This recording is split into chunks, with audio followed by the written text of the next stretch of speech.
Hello dear students, hello viewers, welcome to my channel Go for English Grammar with Tapas Dutta. আজ তোমাদের সামনে এসেছি এটা বিশেষ কারণে। প্রথমত ওয়েস্ট বেঙ্গল পিএসসির এসআই অফ ফুড এক্সামে যারা উত্তীর্ণ হলে তাদেরকে জানাই আন্তরিক শুভেচ্ছা। দ্বিতীয়ত আজকে পিএসসি ক্লার্কশিপ মেন্সের one of the topics Bengali থেকে ইংরেজিতে ট্রান্সলেশন, সেটা নিয়ে আলোচনা করতে, যা বিভিন্ন এক্সামের বিভিন্ন কম্পিটিটিভ এক্সামের মেন বিষয় হয়ে থাকে এবং বোর্ড এক্সামে রাইটিং স্কিলের ক্ষেত্রেও এই ট্রান্সলেশনটা জরুরি। আমরা যদি বাংলা থেকে ইংরেজিতে ট্রান্সলেশন না করতে পারি তাহলে আমাদের ডেসক্রিপটিভ পার্টের যে কোনো রাইটিং স্কিলই আমাদের অসুবিধা হবে। তাই আমরা আজকে একটা বিশেষ ব্যাপার, সেটা হচ্ছে ট্রান্সলেশন শেখা। তো ট্রান্সলেশন শিখতে গেলে আমরা ধরে নিব যে তোমরা প্রচুর কনস্ট্রাকশন জানো, ইংলিশের কনস্ট্রাকশনগুলো জানো, মোটামুটি জানো। ধরে নিব এই মোটামুটি জানা থেকে আমাদের এক্সপার্টাইজ হতে গেলে কি করতে হবে, কি কি করণীয়, সেটা আমাদের বিশেষ নজর রাখতে হবে। তো ট্রান্সলেশন করাটা বিশেষ খুব একটা কঠিন ব্যাপার নয়, তবে আবার কঠিন ব্যাপারও যদি আমরা বুঝতে না পারি। তো আমাদের কি করতে হবে, আমরা ধরে নেব যে তোমরা কনস্ট্রাকশন জানো, সেই কনস্ট্রাকশন জানা থেকেই আমি কিছু জিনিস তোমাদের ট্রান্সলেশনের মাধ্যমে দেখাবো যে অতি সহজে কি করে বুঝে বুঝে ট্রান্সলেশন করা যায়। তো তার আগে আমি ধরে নিচ্ছি তোমরা ইংরেজির সমস্ত কনস্ট্রাকশনই জানো, সমস্ত ধরনের টেন্সকেই আয়ত্ত করেছো, তোমাদের ওয়ার্ড স্টকও রয়েছে। সেখান থেকে তবুও ট্রান্সলেশন করার আগে আমি কিছু সেন্টেন্স কনস্ট্রাকশন সম্পর্কে বলবো, যেটা আমরা বুঝতে পারি না বা আমরা কনফিউজ করতে হবে। আমরা ধরে নেব যে তোমরা কনস্ট্রাকশন জানো, সেই কনস্ট্রাকশন জানা থেকেই আমি কিছু জিনিস তোমাদের ট্রান্সলেশনের মাধ্যমে দেখাবো যে অতি সহজে কি করে বুঝে বুঝে ট্রান্সলেশন করা যায়। তো তার আগে আমি ধরে নিচ্ছি তোমরা ইংরেজির সমস্ত কনস্ট্রাকশনই জানো, সমস্ত ধরনের টেন্সকেই আয়ত্ত করেছো, তোমাদের ওয়ার্ড স্টকও রয়েছে। সেখান থেকে তবুও ট্রান্সলেশন করার আগে আমি কিছু সেন্টেন্স কনস্ট্রাকশন সম্পর্কে বলবো, যেটা আমরা বুঝতে পারি না বা আমরা কনফিউজ হয়ে যাই। এবার তোমরা লক্ষ্য করো বোর্ডের দিকে। আমরা সেন্টেন্স কনস্ট্রাকশন, আমি এখানটায় 4 ধরনের ABCD 4 ধরনের সেন্টেন্স কনস্ট্রাকশন লিখেছি। এই 4 ধরনের সেন্টেন্স কনস্ট্রাকশন আমাকে জানতে হবে। আরও যে সমস্ত কনস্ট্রাকশন আছে সেগুলো তো জানতেই হবে।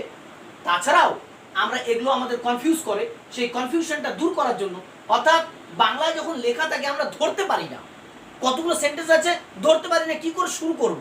আমার কনস্ট্রাকশন সব জানা আছে, কিন্তু কি করে শুরু করব এটাই আমার কি হয়ে যায়, আমাদের গন্ডগোল হয়ে যায়, কনফিউজ হয়ে যায়।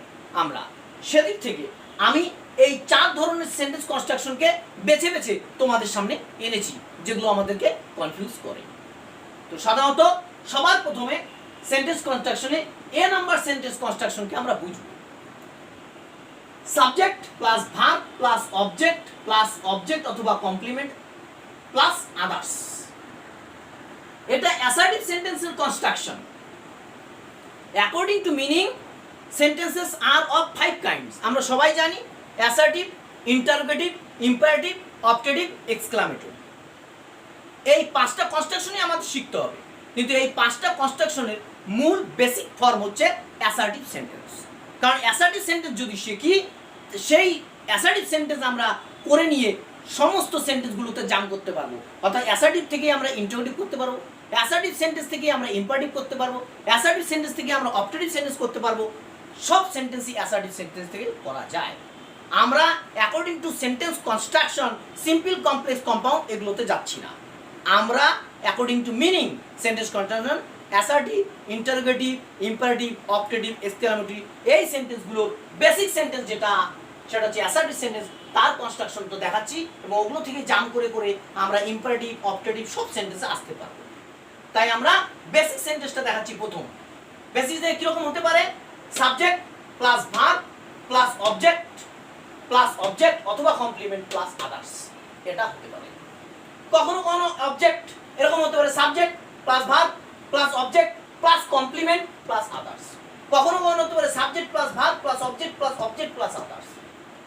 কখনো হতে পারে সাবজেক্ট ভার্ব আদার্স, কমপ্লিমেন্ট বা অবজেক্ট কিছুই নেই, অর্থাৎ একটা থাকতে পারে নাও থাকতে পারে, কিন্তু অ্যাসার্টিভ সেন্টেন্সে সাবজেক্ট ভার্ব থাকবেই। আবার যখন যে সেন্টেন্সে সাবজেক্ট থাকে না, এই ভার্ব দিয়ে শুরু হয়, সেই সেন্টেন্সটা কি সেন্টেন্স? Imperative sentence. আমরা বুঝতেই পারছি এই অ্যাসার্টিভ সেন্টেন্সকেই আমরা ইন্টারোগেটিভ করতে পারি। আমরা জানি ইন্টারোগেটিভ কি করে করতে হয়, আমরা এগুলো ধরে নিয়েই আমরা কিন্তু এগোচ্ছি। তাহলে আমরা ধরতে পারছি, আমি একটা সেন্টেন্স এখানে দেখাচ্ছি, subject plus verb plus object plus others, এরকম একটা সেন্টেন্স কনস্ট্রাকশন দেখাচ্ছি। সে আমাকে আমার জন্মদিনে একটি উপহার দিয়েছিল। আমাদের কাজ কি? সবার প্রথম যে ভার্বটা খুঁজে বার করা। তো ভার্বটা কি? দিয়েছিল। ভার্বটা কি? দিয়েছিল। অথবা এরকম একটা বলতে পারি যে উপহার দিয়েছিল, এতটুকুও ভার্ব বানাতে পারি। আমি দিয়েছিলটাকে ভার্ব বানাতে পারি শুধু, অথবা উপহার দিয়েছিল এই পুরোটাকে একটা ভার্ব বানাতে পারি। উপহার দিয়েছিল একটি উপহার, এরকম হতে পারে, এরকম আমি করতে পারি। এবার দিয়েছিল, কে দিয়েছিল? সে। আমরা বুঝতে পারছি এটা সাবজেক্ট, সে। কি দিয়েছিল? কি দিয়েছিল? একটি উপহার। একটি উপহার, এটা অবজেক্ট। অবজেক্ট। কাহাকে দিয়েছিল? আমাকে, এটাও অবজেক্ট। আমরা জানি যে কি বা কাহাকে দিয়ে প্রশ্ন করলে যে আনসার পাওয়া যায়, ভার্বকে কি বা কাহাকে দিয়ে আনসার করলে যে উত্তর পাওয়া যায়, যে আনসার পাওয়া যায়, সেগুলো হচ্ছে অবজেক্ট। তাহলে দুটো অবজেক্ট পেলাম, সাবজেক্ট অবজেক্ট আমরা খুঁজে নিয়েছি। এবার আদার্স, বাকিগুলো আদার্স, অর্থাৎ আমার জন্মদিনে, এটা হচ্ছে আদার্স। এটা কি? আদার্স। তাহলে এই সেন্টেন্স কনস্ট্রাকশনটা কি আছে? এই সেন্টেন্স কনস্ট্রাকশনটা কিভাবে আমাকে করতে হবে? এই বাংলাটা আমরা খুঁজে পেয়েছি, সাবজেক্ট খুঁজে পেয়েছি, আমরা ভার্ব খুঁজে পেয়েছি, আমরা অবজেক্ট খুঁজে পেয়েছি, আমাকে আর একটি উপহার অবজেক্ট খুঁজে পেয়েছি, আর খুঁজে পেয়েছি আদার্স। তাহলে আমাদের কনস্ট্রাকশন প্রথমে সাবজেক্ট, তারপরে ভার্ব, তারপরে অবজেক্ট, তারপরে অবজেক্ট, তারপরে আদার্স। এবার ভালো করে লক্ষ্য করবে যে যখন দুটো অবজেক্ট থাকে তখন কোন অবজেক্টটাকে প্রথমে বসাবো, এটা আমাদের মাথায় রাখতে হবে। ভার্বের পরে সাবজেক্টের পরে ভার্ব বসবে, ভার্বের পরে অবজেক্ট বসবে, তারপরে আরেকটা অবজেক্ট বসবে, এরপরে আদার্স বসবে। এই আদার্স বসানোর আগ পর্যন্ত, এই এতটুকু পর্যন্ত আমাকে মাথায় রাখতে হবে সাবজেক্ট, ভার্ব, অবজেক্ট এবং আদার্স, এই এতটুকু পর্যন্ত সেন্টেন্স কনস্ট্রাকশনে, এই এতটুকু কনস্ট্রাকশনের মধ্যে কোনো রকমের প্রিপোজিশন আসবে না, কোনো রকমের নয়। সাবজেক্ট, ভার্ব, অবজেক্ট, অবজেক্ট, এর মধ্যে কোনো প্রিপোজিশন আসবে না। সাবজেক্ট, ভার্ব, অবজেক্ট, কমপ্লিমেন্ট, এর মধ্যে কোনো প্রিপোজিশন আসবে না। এই তিনটার মধ্যে কোনো প্রিপোজিশন আসবে না। এরপরে যখন আমরা আদার্স লিখব, আদার্স লিখতে গেলেই আমাকে একটা করে প্রিপোজিশন, একটা করে ওয়ার্ড, একটা করে প্রিপোজিশন, একটা করে ওয়ার্ড বসাতে হবে, সেন্টেন্সকে বাড়াতে হবে। সেন্টেন্সকে বাড়াতে গেলেই আমার কি কি করতে হবে? একটা প্রিপোজিশন, একটা ওয়ার্ড বসাতে হবে। বোঝা গেল ব্যাপারটা? তাহলে আমরা প্রথমে সাবজেক্ট বসাবো হি, তারপরে দিয়েছিল, পাস্ট টেন্স আছে গেভ, হি গেভ। কাহাকে দিয়েছিল? আমাকে, মি, হি গেভ মি। কি দিয়েছিল? একটি উপহার, a prize, a gift. He gave me a gift. তাহলে আমরা দেখছি সাবজেক্ট বসালাম প্রথমে, তারপরে ভার্ব বসালাম, তারপরে অবজেক্ট, তারপরে অবজেক্ট বসালাম। এবার আমার জন্মদিনে, এবার অবজেক্ট, এই যে আমার জন্মদিন, এটা আদার্স। এই আদার্স বসাতে গেলে আমার জন্মদিন ইংলিশটা আমরা জানি সবাই, আমার জন্মদিন ইংলিশে মাই বার্থডে। কিন্তু জন্মদিনে এই একারটাকে কোথা থেকে আসবে? এই একারটা কোথা থেকে আসবে? এই একারটা তো আমি জানি না। মানে আমার জন্মদিন ইংরেজি জানি, মাই বার্থডে, এটা হচ্ছে আমার জন্মদিন, মাই বার্থডে মানে। তাহলে একার যে আছে এখানে জন্মদিনে আছে, তাহলে এই একারটা কি? এই একারটাই হচ্ছে প্রিপোজিশন। দ্যাট মিন্স আদার্স লিখতে গেলেই আমাকে প্রিপোজিশন এনে আমাকে লিখতে হবে ইন মাই বার্থডে। একার থাকলে বেশিরভাগই ইন বসে, তাহলে ইন মাই বার্থডে। তাহলে কি হলো? He gave me a gift in my birthday. তাহলে subject, verb, object, object plus others বসাতে গেলেই আমি প্রিপোজিশন নিয়ে আসলাম। এটা মাথায় রেখে আমাকে করতে হবে। আর একটা জিনিস মাথায় রাখতে হবে, যেটা বলতে চাইছিলাম, যে দুটো অবজেক্টের মধ্যে কাকে প্রথমে বসাবো? সবার প্রথমে দুটো যদি অবজেক্ট থাকে পর পর, একটা অবজেক্ট থাকলে তো কোনো ব্যাপারই নেই। একটা অবজেক্ট হওয়ার পরেই চলে আসবে আদার্স, তাহলে তো কোনো ব্যাপারই নেই। যখন দুটো অবজেক্ট থাকবে সর্বপ্রথমে মাথা রাখতে হবে লিভিং অবজেক্ট, তারপর নন লিভিং অবজেক্ট বসাতে হবে। এখানে লিভিং অবজেক্ট হচ্ছে আমাকে, আর নন লিভিং হচ্ছে একটি উপহার, এটা হচ্ছে নন লিভিং। তাহলে ক্লিয়ার কনসেপশন আশা করি। এখান থেকে মাথায় রাখতে হবে, যদি আমি ধরে নেই যে উপহার দিয়েছিল ওটাই আমি বানাবো ভার্ব, উপহার দিয়েছিল, তাহলে কি উপহার দিয়েছিল? একটি উপহার তো থাকলো, আবার উপহার দেওয়াই একটা ইংরেজি আছে গিফটেড, তাহলে আমি এই ভার্বটাকে গেভ না দিয়ে গিফটেড দিব, তাহলে আমার সেন্টেন্সটা কি হবে? He gifted me a gift in my birthday. তাহলে he gifted me a gift in my birthday, উপহার দেওয়া ইংরেজিটাকে আমি ব্যবহার করলাম। তাহলে এইভাবে আমরা কনস্ট্রাকশনটা করতে পারছি। তাহলে আশা করি তোমরা এই কনস্ট্রাকশনটা মাথায় রাখবে। এখান থেকে আরেকটা জিনিস বলতে হবে যে অবজেক্ট আর কমপ্লিমেন্ট এই দুটোর মধ্যে কি পার্থক্য? There is a threadbare difference between object and complement. Object এবং কমপ্লিমেন্টের মধ্যে একটা চুলচেরা বিশ্লেষণ পার্থক্য আছে। ধরা যায় না যে এটা অবজেক্ট না কমপ্লিমেন্ট, কারণ এতটাই সূক্ষ্ম পার্থক্য। কি দিয়ে প্রশ্ন করলে কমপ্লিমেন্টের আনসার চলে আসে, আর আমরা জানি ভার্বকে কি দিয়ে প্রশ্ন করলে অবজেক্ট বের হয়, আবার কি দিয়ে ভার্বকে প্রশ্ন করলে কমপ্লিমেন্টও বের হয়। তাহলে আমরা কি করব? তাহলে আমরা কমপ্লিমেন্ট ধরবো কিভাবে, বুঝবো কি করে, সেটা নিয়ে আমি বিস্তারিত পরের ভিডিওতে আলোচনা করব যে অবজেক্ট আর কমপ্লিমেন্টের মধ্যে পার্থক্যটা কি আছে। খুব সুন্দর ব্যাপার, যদি এটা না জানি তাহলে ভয়েস চেঞ্জ করতেও আমাদের খুব অসুবিধা হবে। যাই হোক, তাহলে আমরা বুঝে নেব যে আমরা কমপ্লিমেন্টকে অবজেক্টের টাইপেই ধরে নেব, ধরে নিয়ে আমরা ট্রান্সলেশনটা করব, যেহেতু আমরা এখনো পার্থক্যটা বুঝাতে পারছি না এই ভিডিওতে। নেক্সট ভিডিওতে আমরা তৈরি করছি। নেক্সট, তাহলে আমরা এই কনস্ট্রাকশনে কিন্তু প্রত্যেকটা অ্যাসার্টিভ সেন্টেন্স তৈরি করব। প্রত্যেকটা অ্যাসার্টিভ সেন্টেন্স, এই অ্যাসার্টিভ সেন্টেন্সকে ইন্টারোগেটিভ কিভাবে করতে হয় আমরা জেনে নেব।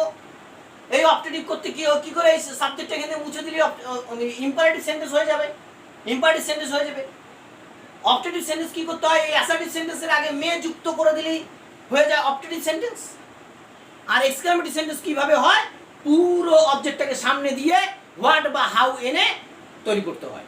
একটু একটু দেখে নিবে, আশা করি বই থেকে দেখে নিবে, তোমরা বুঝে যাবে। কিন্তু এই কনস্ট্রাকশনটা আমাদের ট্রান্সলেশনের ক্ষেত্রে প্রতিবার লাগবেই, এটা মাথায় রাখবে যে সাবজেক্ট ভার্ব অবজেক্টের অবজেক্ট, সাবজেক্ট ভার্ব অবজেক্ট বা সাবজেক্ট ভার্ব অবজেক্ট কমপ্লিমেন্ট বা সাবজেক্ট ভার্ব অবজেক্ট অবজেক্ট এর মাঝখানে কোনো রকমের প্রিপোজিশন আসবে না। আদার্স লিখতে গেলেই প্রিপোজিশন আসবে। আর কখন প্রিপোজিশন আনবো না, কার আগে আনবো না? আমরা অ্যাডভার্বের আগে প্রিপোজিশন প্রয়োগ করি না, অ্যাডভার্বের আগে প্রিপোজিশন প্রয়োগ করি না, এটাও মাথায় রাখতে হবে। অ্যাডভার্ব কি জিনিস না জিনিস একটু বই ঘেটে দেখে নেবে। নেক্সট কনস্ট্রাকশনে চলে যাচ্ছি। বি নম্বর, আমরা উপরটা মুছে দিচ্ছি আমাদের বোঝানোর সুবিধার্থে, এখানে আমি লিখতে পারবো, দেখে নিচ্ছি। বি নম্বর কনস্ট্রাকশন, এই কনস্ট্রাকশনটা আমাদের খুব জরুরি, খুব জরুরি এই কনস্ট্রাকশন। কি আছে B number? Subject plus be verb, subject plus be verb plus verb 3 অথবা পাস্ট পার্টিসিপল, একই ব্যাপার, ভার্ব 3 ফর্ম অথবা পাস্ট পার্টিসিপল। এইগুলো আমরা ধরতে একটু অসুবিধা হয়। কেমন? একটা এক্সাম্পল দেখছি। কিছুদিন আগে কলকাতায় বইমেলা হয়ে গেল। আচ্ছা, বইমেলা হয়ে গেল, কে করলো বইমেলা? এখানে লেখা নেই কোন লোক করলো, কারা উদযাপন করলো, কি করে হলো, কে করলো, ব্যক্তি বিশেষটা নেই, অর্থাৎ সাবজেক্টটা নেই। তাহলে সাবজেক্টটা কে হয়ে গেল? বইমেলা হয়ে গেল। বইমেলা তো মানুষ না, কে দিয়ে প্রশ্ন করলে তো আমাদের সবসময় আমরা ধারণা করি যে মানুষের হবে। তাহলে কি হয়ে গেল? বইমেলা। কি দিয়ে প্রশ্ন করো আমাদের কখনো কখনো সাবজেক্ট অর্থাৎ কর্তৃকারক হয় বা সাবজেক্ট হয়, এটা মাথায় রাখতে হবে। তাহলে কি দিয়েও কিন্তু আমরা আসলে কি না, আসলে ওটা কে, কিন্তু আমাদের কি দিয়ে ওটা আনসার করতে হয় যে কি হয়ে গেল বইমেলা। আসলে বইমেলাটা এখানে সাবজেক্ট আমাকে তৈরি করতে হবে।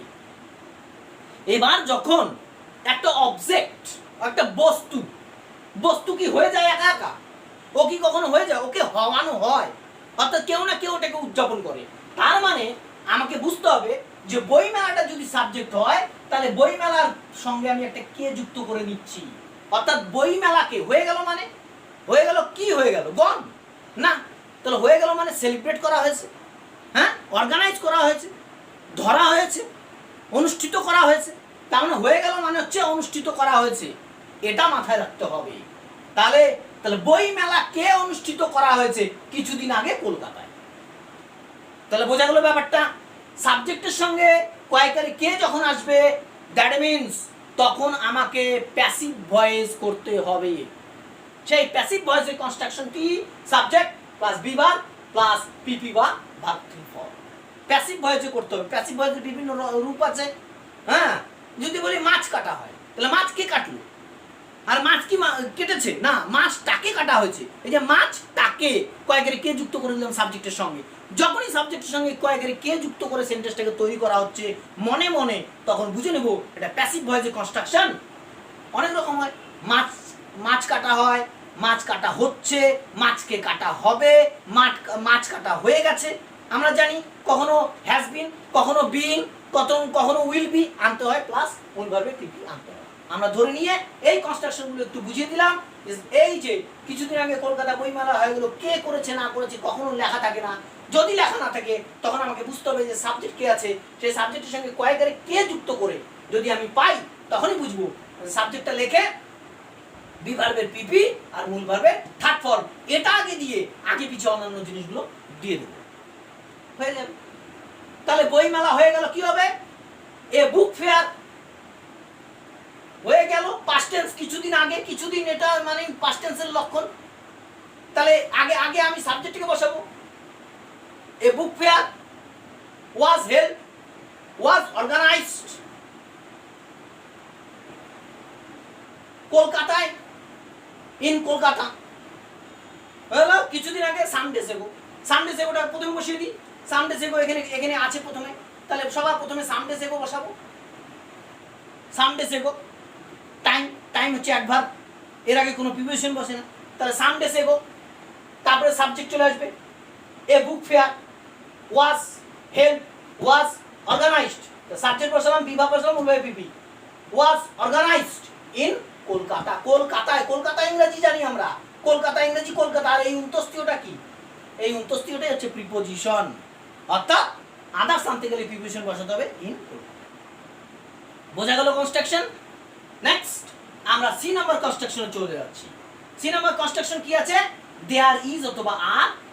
ইজ থাকলে এ বা এন বসাতে হয়, আর আর থাকলে পরে কিছু না, সাবজেক্ট প্লুরাল ফর্মে থাকে।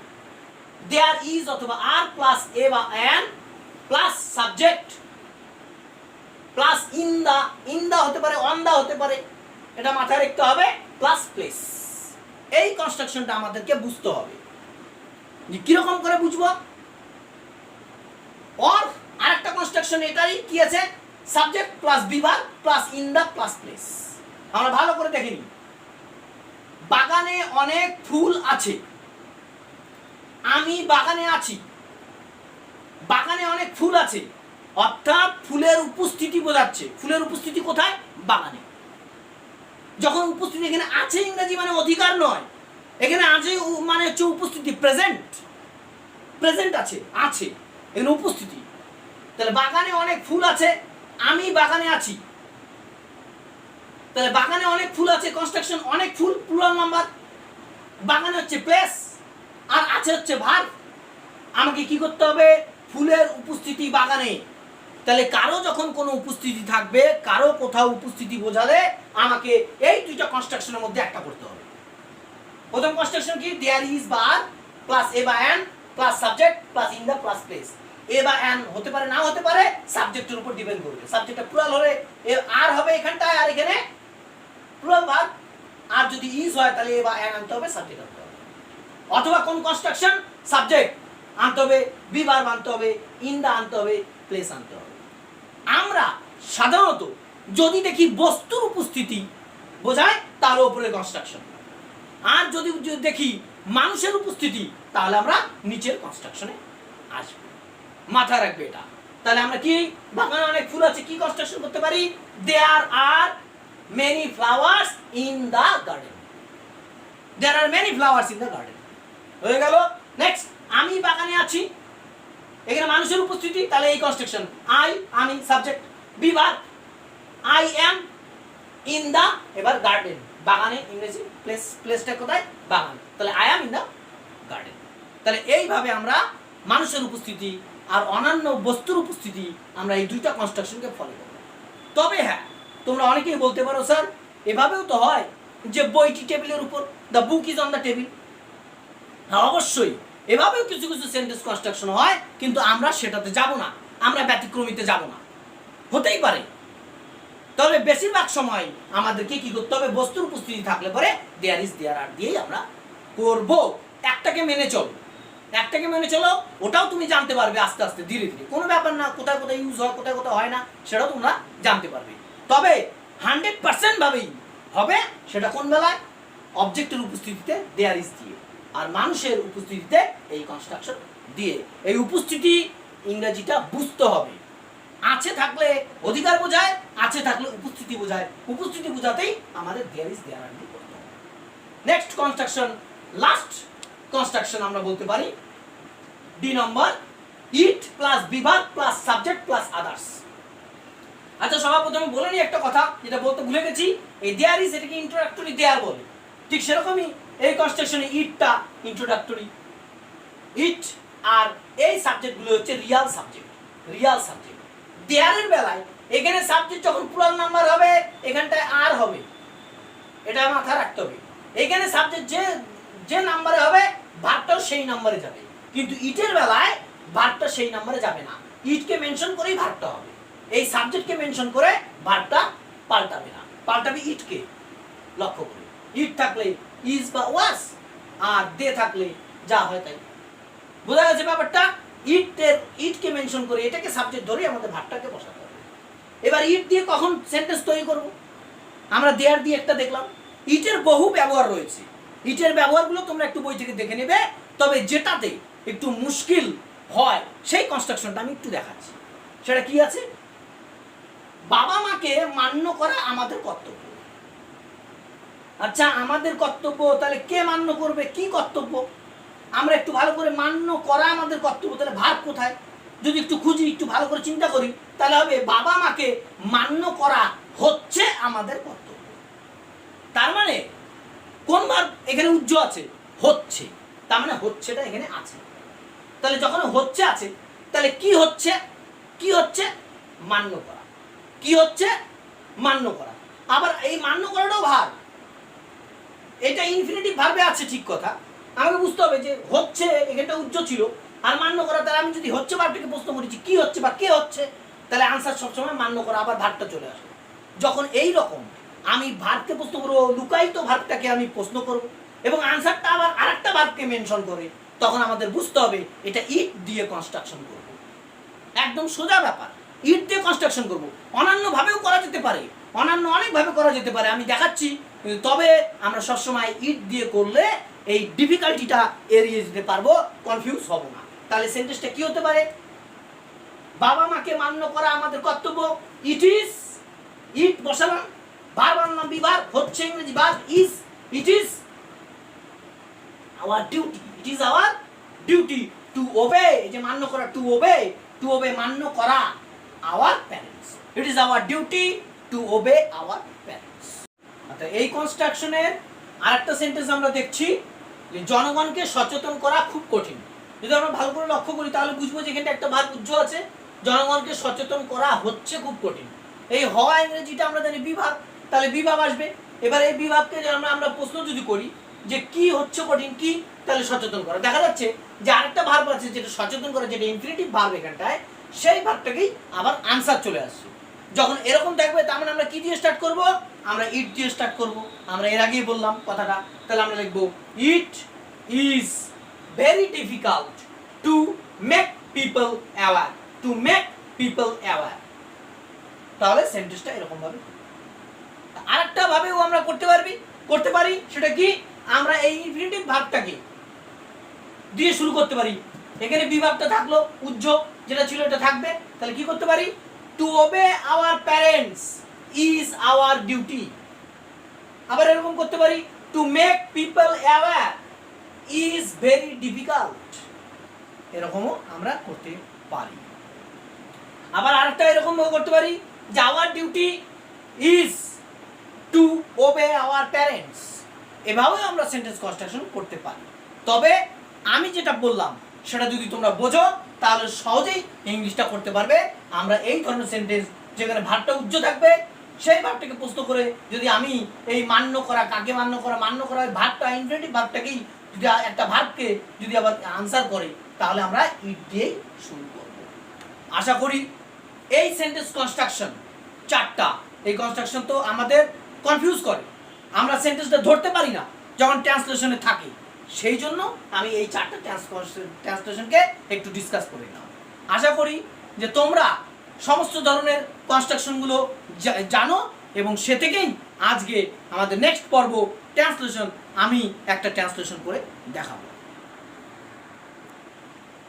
তাহলে আমরা এখন ট্রান্সলেশন করতে যাচ্ছি। মূল পর্বই হচ্ছে ট্রান্সলেশন করা বাংলা থেকে ইংরেজিতে। তো এই ট্রান্সলেশন করতে গেলে দুটো কথা মাথায় রাখতে হবে, যে ট্রান্সলেশন আমরা করব দু ধরনের ভাবে, দু রকম নিয়ম আছে। সেটা হচ্ছে আমরা ওয়ার্ড ফর ওয়ার্ড করতে পারি, প্রত্যেকটা ওয়ার্ড ফর ওয়ার্ড। আর এটা কি, সেন্টেন্সটিকে বুঝে ভাবগতভাবে, ভাবটা কি সেই ভাবটাকে বুঝে আমাদের সেন্টেন্সটাকে কনস্ট্রাকশন করতে হবে, এটা মাথায় রাখতে হবে। তাহলে কখন কোনটা প্রয়োগ করব, সবসময় ওয়ার্ড ফর ওয়ার্ড কাজে দেবে না। ওয়ার্ড ফর ওয়ার্ড করলে যে মানেটা বলতে চাইছে সে মানেটা কিছুতেই আসবে না। তাহলে আমাদের কি করতে হবে, আমাদেরকে বুঝতে হবে যে, এবং সেই ভাবটা বুঝে আমাকে ট্রান্সলেশনটা করতে হবে। ভাব বুঝে করলে পরে বেশি বেটার হবে এবং খুব সহজেই আমাদের করতে হবে ব্যাপারটাকে। তো এদিক থেকে আমরা করব। 2 নম্বর পয়েন্ট আমাদের মাথায় রাখতে হবে যে বড় বড় যখন কনস্ট্রাকশন থাকবে সেই কনস্ট্রাকশনটাকে আমরা স্প্লিট করব, অর্থাৎ ভাগ করে নেব। সিম্পল ছোট ছোট কনস্ট্রাকশন তৈরি করব এবং ছোট ছোট কনস্ট্রাকশন তৈরি করে তখন আমরা ওটাকে যোগ করেও দিতে পারি, অথবা ছোট কনস্ট্রাকশন রেখেই আমরা কাজটা করব। আমরা এইভাবেই ট্রান্সলেশন করব। এবার আমরা আজকে দেখব রবীন্দ্রনাথ ঠাকুরের লেখা দেনা পাওনা গল্পের কিয়দংশ আমি এখানটায় তুলে ধরেছি।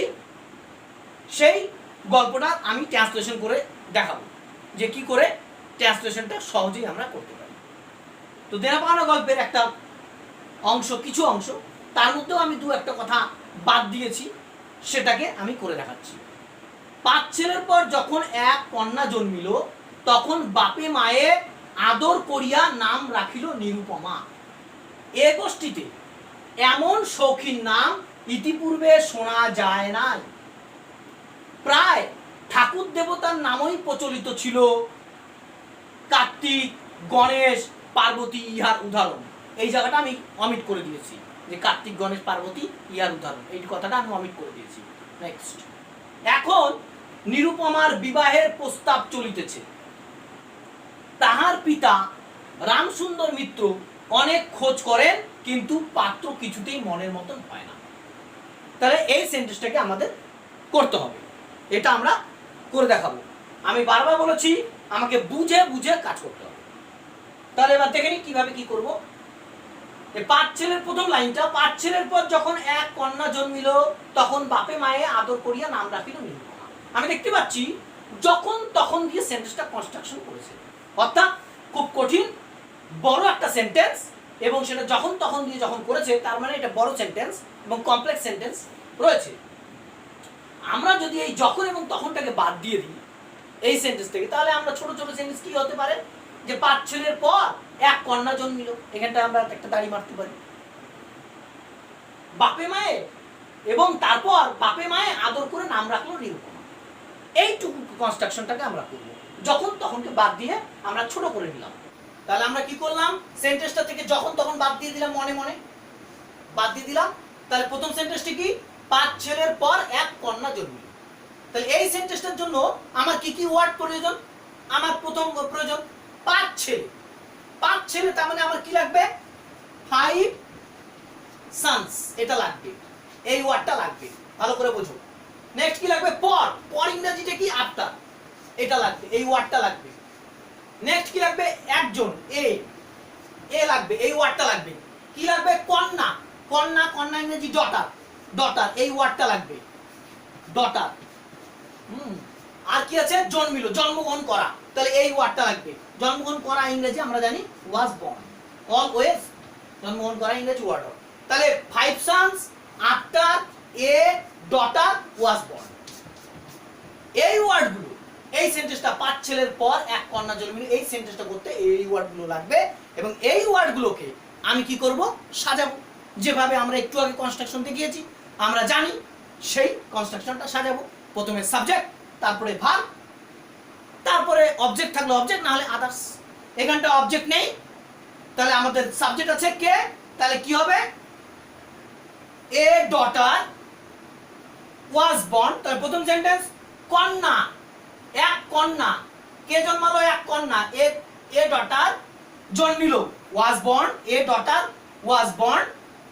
এবার আসবে সাবজেক্ট হয়ে গেল, ভার্ব হয়ে গেল, এবার অবজেক্ট নেই, তার মানে আদার্স। আদার্স আসা মানে কি, প্রিপোজিশন। প্রিপোজিশনটা কি আছে, আফটার, আফটার 5 sons। তাহলে প্রথম সেন্টেন্সটা, এই যে আমরা ওয়ার্ডগুলো পেলাম, এই ওয়ার্ডটাকে যদি সাজাই তাহলে আমরা কি হচ্ছে, এ ডটার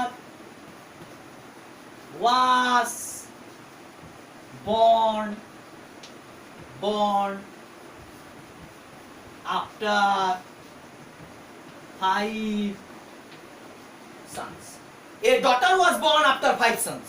আমি কি করতে পারি, কনস্ট্রাকশনকে সুন্দর করার জন্য এই প্রিপোজিশনাল যে পার্টটা আছে এই সেন্টেন্সটাকে সামনেও যোগ করতে পারি, after 5 sons a daughter was born। তাহলে বোঝা গেল। তাহলে প্রথম সেন্টেন্সটা হয়ে গেল। 2 নম্বর সেন্টেন্স, এখানকার এই সেন্টেন্সটাই পুরো সেন্টেন্সটা এখন শেষ হয় নাই, আমি এটাকে সেমিকোলন দিয়ে শেষ করতে পারি, সেমিকোলন দিয়ে রেখে দিতে পারি আমি। তারপরে সেন্টেন্সটা আছি, ওই সেন্টেন্সটারই আরেকটা অংশ যেটাকে আমি ভাগ করে নিলাম, সেটা কি, বাপে মায়ে আদর করিয়া নাম রাখিল নিরুপমা। তাহলে সাবজেক্ট কি কি লাগছে, কি কি ওয়ার্ড লাগছে, আমার কি কি ওয়ার্ড লাগছে সেটা একটু দেখে নি, এটা মুছে নিচ্ছি। কি কি ওয়ার্ড লাগছে, বাপে মায়ে, তাহলে বাপ মা ইংরেজি একবারই আসে প্যারেন্টস, প্যারেন্টস। আচ্ছা, বাপে মায়ে আদর করিয়া, এবার আদর করা ইংরেজি, আদর করা এটা কি ইংরেজি হতে পারে, আমাকে একটু ভাবতে হবে। আদর করা তো বিভিন্ন রকমের আদর করা হয়, কেয়ার ইস, ওটা তো স্ল্যাং ল্যাঙ্গুয়েজও হয়, আবার ভালোভাবেও হয় এই আদর করা ইংরেজি।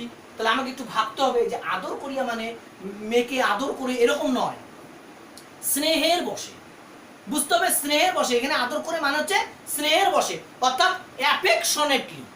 এখানে আদর করা ইংরেজিটা আসছে অ্যাফেকশনেটলি, তাহলে আমাকে আসতে হবে আদর করিয়া, করা নয়, আদর করিয়া যেহেতু আছে, তাহলে সেন্টেন্সটা আছে, ওয়ার্ডটা কি লাগবে আমাকে, অ্যাফেকশনেটলি, অ্যাফেকশনেটলি, অ্যাফেকশনেটলি এই ওয়ার্ডটা লাগছে। হ্যাঁ, এবার আসলো নাম রাখিল, নাম রাখা ইংরেজি কি, নাম রাখা ইংরেজি কি যদি আমরা চিন্তা করি, তাহলে আমি প্রথমে রাখাতে আসি, রাখা কি, রাখলো নাম, তা রাখা ইংরেজি কি কি আছে, আমি যদি একটু চিন্তা করি, তো রাখা ইংরেজি কি কি আছে, পুট আছে, কিপ। তাহলে আমরা লিখতে পারি কিপ পুট হার নেম, নাম রাখা, অথবা কিপ হার নেম, তাহলে পুট হার নেম অথবা কিপ হার নেম হয়ে গেল। তারপরে কে আসলো, নাম রাখিল, এবার কে থাকবে, নিরুপমা। তাহলে নিরুপমা ওয়ার্ডটা ইউজ হবে, নিরুপমা। তাহলে আমার এই সেন্টেন্সটা কনস্ট্রাকশন করতে কাকে কাকে লাগছে, প্যারেন্টস লাগছে, অ্যাফেকশনেটলি লাগবে, পুট হার নেম লাগবে, অথবা কিপ হার নেম লাগবে, নিরুপমা লাগবে, এই কথাটা লাগবে। ও তবে একটা কথা বলতে ভুলে গেছি, যেটা বলা উচিত ছিল আমার সবার প্রথমেই, সেটা হচ্ছে যদি কোনো গল্পের অংশ থাকে অথবা কোনো কাব্যিক অংশ থাকে, যেটা আমরা গল্পে পড়েছি, এরকম যেমন এটা রবীন্দ্রনাথ ঠাকুরের লেখা, সেরকম যদি কোনো অংশ থাকে, তাহলে সর্বদাই আমরা চেষ্টা করব পাস্ট টেন্সে করা। বাস, টেন্সটা হবে পাস্ট, সেটা কন্টিনিউয়াস, পাস্ট কন্টিনিউয়াস হলে পাস্ট কন্টিনিউয়াস, পাস্ট পারফেক্ট হলে পাস্ট পারফেক্ট, যখন যেটা প্রয়োজন হবে তখন সেটা, কিন্তু টেন্সটা আমরা কিসে করব, পাস্টে করব। যাই হোক, তাহলে আমার এই ওয়ার্ডগুলোকে লাগছে parents, affectionately, put her name অথবা কিপ হার নেম, নিরুপমা। এই পুট হার নেম বা কিপ হার নেম, এটিকে একবারেও আমরা ছোট করে নিতে পারি, আমরা লিখতে পারি এটিকে নেমড হার, নেমড, নেম মানে নামকরণ করা, অথবা কল্ড হার, তাকে ডাকা হলো নিরুপমা রূপে, এরকম ভাবে আমরা করতে পারি। তাহলে সেন্টেন্সটা যদি আমরা সাজাই, তাহলে আমার কি আসবে,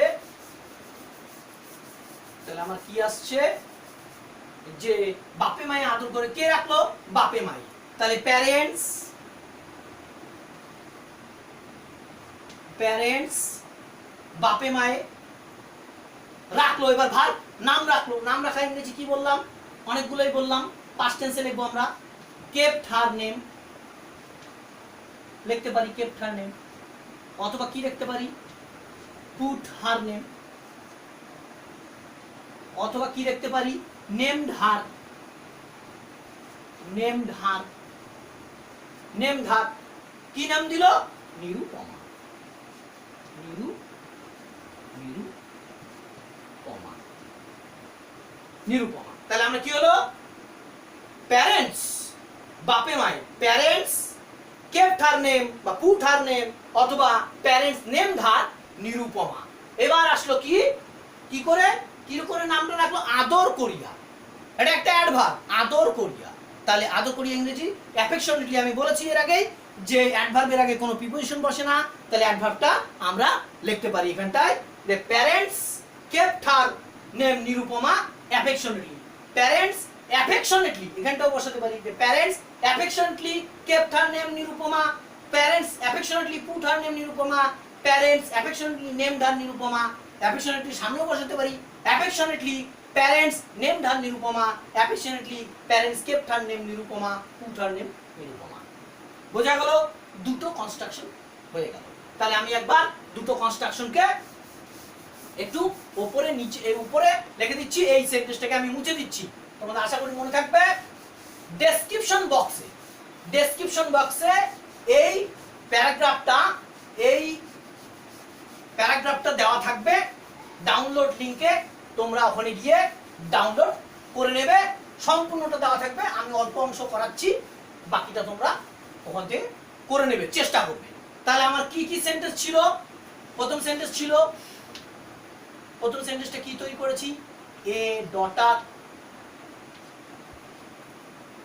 was born after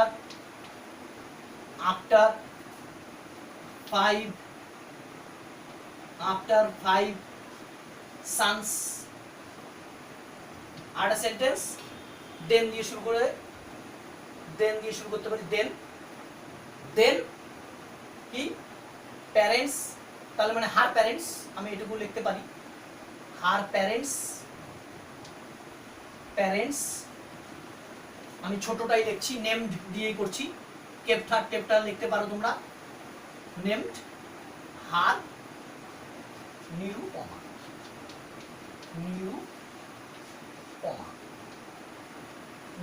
her parents named her Nirupama.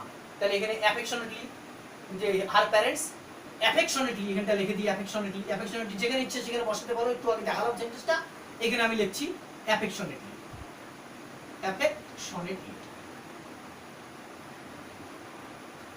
আসছে না, আমি নিচেই লিখে দিচ্ছি অ্যাফেকশনেটলি।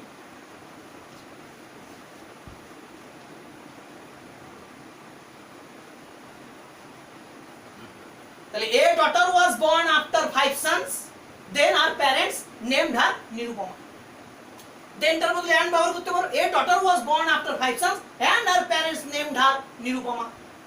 affectionately এটা লাগবে, and her parents affectionately named her Nirupama, and দিয়েও বসতে পারি। এবার ওখানটা কি ছিল? যখন তখন। আমরা দেখতে পাচ্ছি যখনটাকে আমরা রাখিনি, তখনটাকে রেখেছি। হ্যাঁ, এইরকম ভাবে আমরা তখনটাকে রেখে যখন অন্তস্থ জটাকে হাঁটিয়ে দিব, তখনটাকে রেখে লিখতে পারি। আর যদি মনে করি যে না যখনটা দেব, তাহলে যখনটা এখানে দিয়ে দাও। যখনটা এখানে ছিল তো, আমি দিয়ে দিলাম। যখনই যখন দেবে তখনই সঙ্গে সঙ্গে মনে রাখবে তখন থাকবে না। ইংরেজিতে এটাই নিয়ম, তখনটাকে থাকবে না, তখনের বদলে আমাকে একটা কমা দিতে হবে। ইংরেজিতে যদি থাকবে তবু কথাটা থাকবে না। যদি তবু লেখো তাহলে যদি বা, আর যদি লেখো তাহলে তবু বা। তবুর বদলে আমাদের কি করতে হবে? কমা দিতে হবে। সেরকম এখানে যখন বসাচ্ছি সঙ্গে সঙ্গে কমা প্রয়োগ করেছি, দেনটাকে আউট করে দিয়েছি। এটা কিন্তু মাথায় রাখতে হবে। তাহলে আমি কি লিখতে পারি? when a daughter was born after 5 sons, her parents affectionately named her Nirupama। তাহলে বোঝা গেল কত সহজে, কত সুন্দরভাবে আমরা ট্রান্সলেশন করতে পারি। সবার প্রথমে কি করতে হবে আমাদেরকে? সবার প্রথমে আমাদের মাথায় রাখতে হবে, সবার প্রথমেই আমাদেরকে কোন কোন ওয়ার্ড লাগবে সেটাকে চুজ করতে হবে এবং সেটাকে ঠিকঠাক করে সাজানো, যে কনস্ট্রাকশন অনুযায়ী সেই কনস্ট্রাকশন অনুযায়ী সাজাতে হবে। নেক্সট সেন্টেন্স আমরা আলোচনা করছি। নেক্সট লাইন, এ গোষ্ঠীতে এমন শৌখিন নাম ইতিপূর্বে শোনা যায় না। তাহলে আমরা ভালো করে দেখি, বুঝে নিই যে কি কি আছে। এ গোষ্ঠী, এ গোষ্ঠী মানে দিস ফ্যামিলি, ফ্যামিলি মানে গোষ্ঠী, ফ্যামিলি, ফ্যামিলি। এ গোষ্ঠী মানে ইন দিস ফ্যামিলি, এইটা কথাটা আসবে, ইন দিস ফ্যামিলি, এই গোষ্ঠীতে। গেল এমন, এমন মানে সাচ, এই ওয়ার্ডটা লাগবে, সাচ এই ওয়ার্ডটা লাগবে। শৌখিন নাম, এবার শৌখিন নাম, শৌখিন নাম অনেক চিন্তা করছি, ভালো করে বুঝতে হবে। শৌখিন, বিউটিফুল না, বিউটিফুল তো না। তাহলে কি চার্মিং না, এরকম নয়। তাহলে শৌখিন জিনিস কাকে বলি? যারা ফ্যাশনেবল তাদেরকে শৌখিন বলি আমরা। ফ্যাশনেবল, স্মার্ট নেম বলতে পারি, smart name, fashionable name, stylish name. তাহলে এই কয়টা ওয়ার্ড আমরা ব্যবহার করতে পারি। আমি এখানে ফ্যাশনেবল ব্যবহার করছি, তাহলে ফ্যাশনেবল।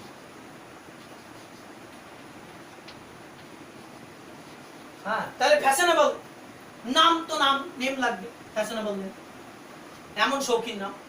ইতিপূর্বে মানে, ইতিপূর্বে মানে আগে, বিফোর বা প্রিভিয়াসলি। তাহলে এখানে প্রিভিয়াসলি ব্যবহারটা ভালো হবে, প্রিভিয়াসলি আমরা ব্যবহার করছি, প্রিভিয়াসলি, প্রিভিয়াসলি। এগুলো মাথায় রাখলাম। শোনা যায় নাই, হ্যাঁ, যায় নাই, শোনা যা, শোনা যাওয়া ইংরেজি হিয়ার, হিয়ারের পাস্ট টেন্স হার্ড। ওটাকে যদি আমরা, তাহলে নট হার্ড, নাই যেহেতু আছে, নট হার্ড, নট হার্ড, ওটাকে আমি একবার বলতে পারি আনহার্ড, এক কথায় আনহার্ড, ছোট হয়ে গেল। তাহলে আমরা এই কতগুলো শব্দগুলো আমরা বার করে নিলাম, এবার সেন্টেন্সটাকে কনস্ট্রাকশন করব। তাহলে রেখে করে নিচ্ছি। তাহলে কি শোনা যায় নাই বা কাহাকে কে শোনা যায় নাই? এমন শৌখিন নাম, এটা হচ্ছে সাবজেক্টটা। শোনা যায় নাই ভার, শোনা যায় নাই ভার, শোনা যায় নাই ভার, এমন শৌখিন নাম, এটা হচ্ছে সাবজেক্ট। এ গোষ্ঠীতে এটা প্রিপোজিশনাল পার্ট আদার্স, আর ইতিপূর্বে, এর আগে, ইতিপূর্বে এটা হচ্ছে অ্যাডভার্ব, অ্যাডভার্বের আগে প্রিপোজিশন বসে না, এটা হচ্ছে আদার্স, আদার্সের আগে প্রিপোজিশন দিয়ে শুরু করতে হবে। এটা তো সাবজেক্ট, সাবজেক্টের জায়গা থাকবে তারপর ভার্ব, আর এটা হচ্ছে অ্যাডভার্ব, যে কোনো জায়গায় বসতে পারে, অ্যাডভার্ব বসাতে পারি আমরা সাধারণত, এরও বসানোর নিয়ম আছে, তবু আমরা যে কোনো জায়গায় বসাতে পারি, ধরে নিচ্ছি। তাহলে আমরা কি করব? তাহলে আমরা লিখি such a fashionable name was unheard of in this family. তাহলে আমি একটা ব্যাপার বুঝে নিই যে হুট করে এখানে ওয়াজ আনলাম, আর মূল ভার্বের পাস্ট পার্টিসিপল কেন আনলাম? ওই যে আমি বললাম একটু আগে, সাবজেক্টের সঙ্গে কয়েকারে কে যুক্ত করলে পরে যদি আসে যায়, দেখো ভালো করে, এমন শৌখিন নাম কে ইতিপূর্বে শোনা যায় না। এমন শৌখিন নাম শোনা যায় না, তার থেকে আসল কথাটা হচ্ছে এমন শৌখিন নামটাকে ইতিপূর্বে শোনা যায়, নামটাকে। তাহলে সাবজেক্টের সঙ্গে একটা কয়েকারে কে যুক্ত হয়ে গেল, সঙ্গে সঙ্গে আমি কি করলাম? বি ভার্ব আনলাম, যেহেতু পাস্ট টেন্সে করব বলেছি, বি ভার্ব আনলাম এবং মূল ভার্বের টিপি করলাম।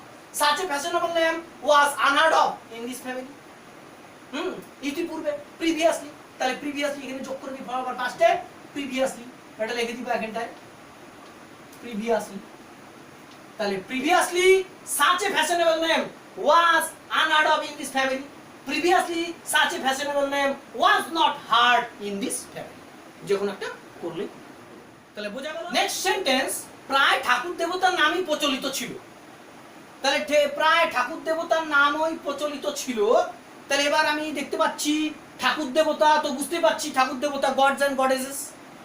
প্রায়, প্রায় এখানে অ্যাবাউট হবে না, নিশ্চয় অলমোস্ট হবে, বুঝতে পারছি।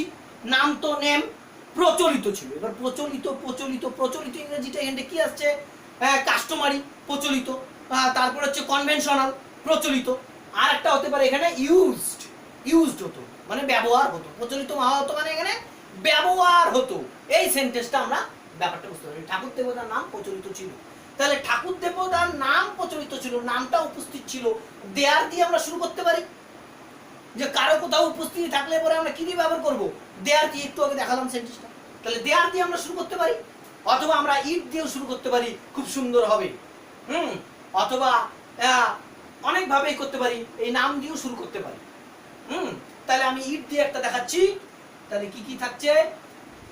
হ্যাঁ, ইট ওয়াজ কনভেনশনাল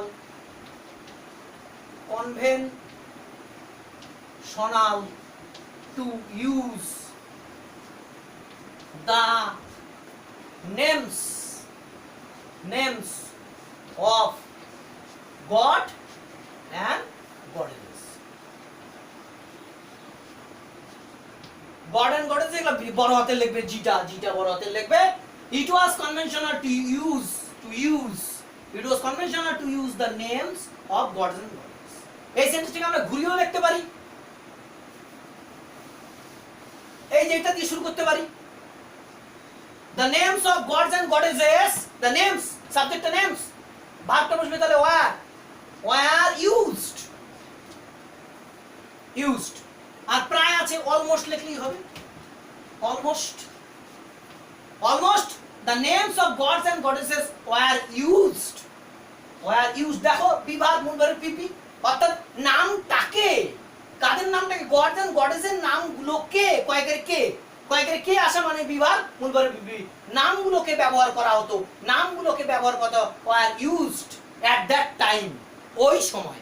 আমরা ওই সময়টা নিজে নিয়ে আসবো, বুঝতে পারছি? প্রায় ঠাকুরদের নাম প্রচলিত ছিল কোন সময়? ওই সময়। তাহলে at that time, তাহলে almost the names of gods and goddesses were used at that time। এভাবেও আমরা সেন্টেন্সটাকে কনস্ট্রাকশন করতে পারি। নেক্সট সেন্টেন্স, আমরা নেক্সট সেন্টেন্সে চলে যাচ্ছি। নেক্সট সেন্টেন্সটা কি? এখন নিরুপমার বিবাহের প্রস্তাব চলিতেছে। সেন্টেন্সটা দেখতে পাচ্ছি যে চলিতেছে, কন্টিনিউয়াস আছে, প্রেজেন্ট কন্টিনিউয়াস, কিন্তু আমরা তো সবসময় বলেছি পাস্ট টেন্সে করব, তাহলে পাস্ট কন্টিনিউয়াসে করব। যাই হোক, এখন নিরুপমার বিবাহের প্রস্তাব চলিতেছে, তাহলে কি কি ওয়ার্ড লাগছে? এখন নাও লাগবে, নাও। নিরুপমার বিবাহে, ম্যারেজ অফ নিরুপমা, বুঝতে পারছি, ম্যারেজ অফ নিরুপমা এটা লাগবে। প্রস্তাব ইংরেজি প্রপোজাল, নেগোসিয়েশন, একে অপরের সঙ্গে নেগোসিয়েশন হয়, তাহলে ওইটাও ব্যবহার করতে হবে, খুব সুন্দর। ম্যারেজ নেগোসিয়েশন, অ্যাকচুয়ালি নেগোসিয়েশন চলিতেছে, ওয়াজ গোইং অন। তাহলে সোজা ব্যাপার, সেন্টেন্সটা কি হলো? নাও নেগোসিয়েশন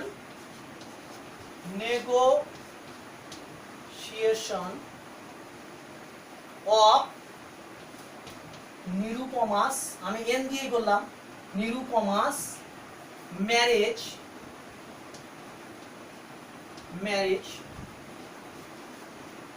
was going on.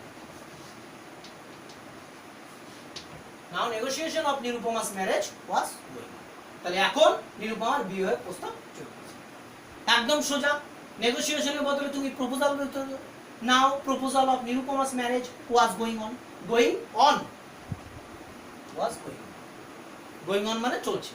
এখানে কিন্তু কন্টিনিউ হবে না, এটা মাথায় রাখতে হবে যে কখন কোন ওয়ার্ডগুলোকে ব্যবহার করলে খুব সুন্দর হয়, এটা কিন্তু মাথায় রাখতে হবে। তবে বলবো যে তোমরা ভাবো না যে একদম খুব কঠিন ওয়ার্ড আমি ব্যবহার করলেই একদম খুব সুন্দর হবে, এমন নয়।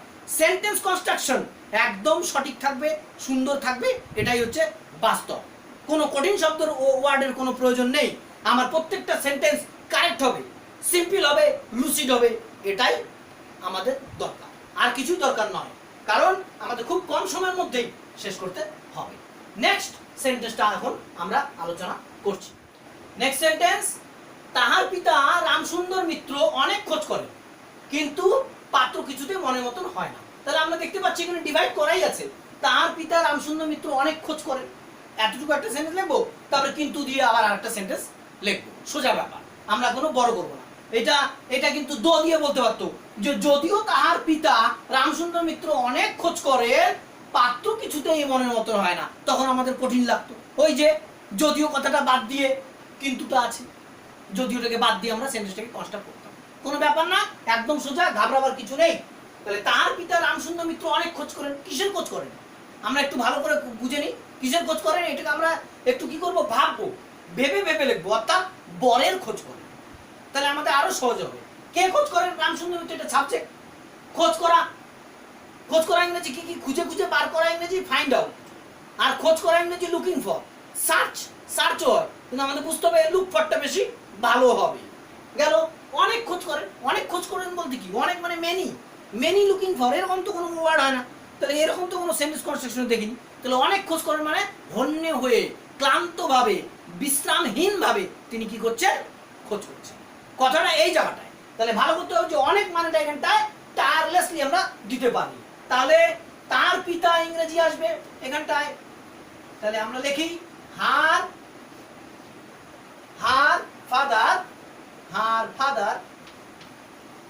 ফাদার কমা দিয়ে বাবার পরিচয়টা, রামসুন্দর মিত্র নামটা কি, রামসুন্দর মিত্র, হার ফাদার নেমড রামসুন্দর মিত্র, এরকম না করে কমার মধ্যে দিয়ে দেবো হার ফাদার রামসুন্দর, আমি ছোট হাতে করে সংক্ষেপে রেখে দিলাম হার ফাদার রামসুন্দর মিত্র, কমার মধ্যে রেখে দিব রামসুন্দর মিত্রটাকে কমার মধ্যে, হার ফাদার রামসুন্দর মিত্র কি করছেন, খোঁজ করেন। তাহলে খোঁজ করছেন মানে খোঁজ করছেন, খোঁজ করেন মানে খোঁজ করছেন। তাহলে ওয়াজ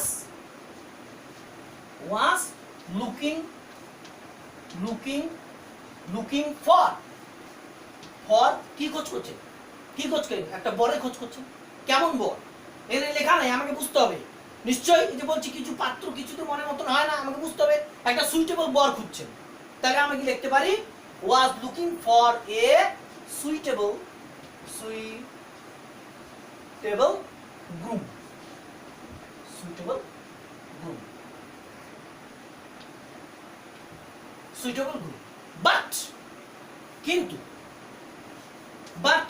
কিন্তু পাত্র মনের মতন হয় না, এই সেন্টেন্সটাকে একটু অন্যভাবে ভাবতে হবে। পাত্র মানে গ্রুম, মনের মতো মানে হচ্ছে আফটার হার মাইন্ড বা after her choice, after her তো না his choice, after his choice বা টু হিজ চয়েস, হ্যাঁ কিছুতেই মনের মতো হয় না। এটা কি করে যে তিনি কিছুতেই মনের মতো পাত্র খুঁজে পাচ্ছেন না, কথাটা এরকম আসতে হবে যে তিনি বলতে তার বাবা, তার মানে বাট হি মানে রামসুন্দর ত্রিবেদী, বাট হি খুঁজে পাচ্ছিলেন না, কুড নট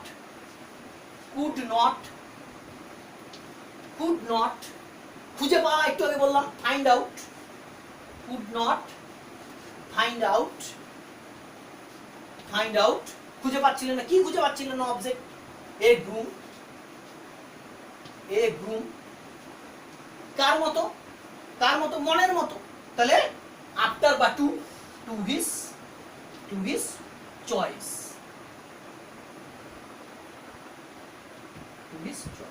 তাহলে কি হলো সেন্টেন্সটা, her father Ramsundar Mitra was looking for a suitable groom but he could not find out a groom to his choice। আমাদের মাথায় রাখতে হবে যে প্রত্যেকটা সেন্টেন্সে সবকিছু বলা থাকবে না, আমাকে খুঁজে নিতে হবে, সাবজেক্ট ভার্ব অবজেক্ট খুঁজে বার করে নিতে হবে, খুঁজে বার করলে পরেই আমরা সহজে সেন্টেন্সটা লিখতে পারবো। কোনো বোম্বাস্টিক ওয়ার্ড ব্যবহার করলেই খুব সুন্দর হবে লেখাটা তা নয়, সহজবদ্ধভাবে যতটা সম্ভব সহজবদ্ধভাবে সময়ের মধ্যে আমাকে লিখে আসতে হবে। সেজন্যই যা প্রসিডিউর বললাম তোমরা একটু ফলো করবে, আশা করি যে তোমরা ভালো ফল করে আসবে পরীক্ষাতে। আজ এখানেই রইল, পরবর্তী ভিডিওতে আমি তোমাদের জন্য আরও কিছু ট্রান্সলেশন, আরও কিছু প্রেসি, কিছু রিপোর্ট করে দেখাবো এবং পরবর্তী ভিডিওতে আমি একটু অন্যরকম জিআই নিয়ে একটু চর্চা করব একদিন। যাই হোক, আশা করি তোমরা সবাই ভালো থাকবে, আর তোমরা অবশ্যই লাইক শেয়ার এবং কমেন্ট করবে যাতে আমি আরও উৎসাহ পাই, আরও তোমাদের জন্য ভিডিও নিয়ে আসি। Thank you.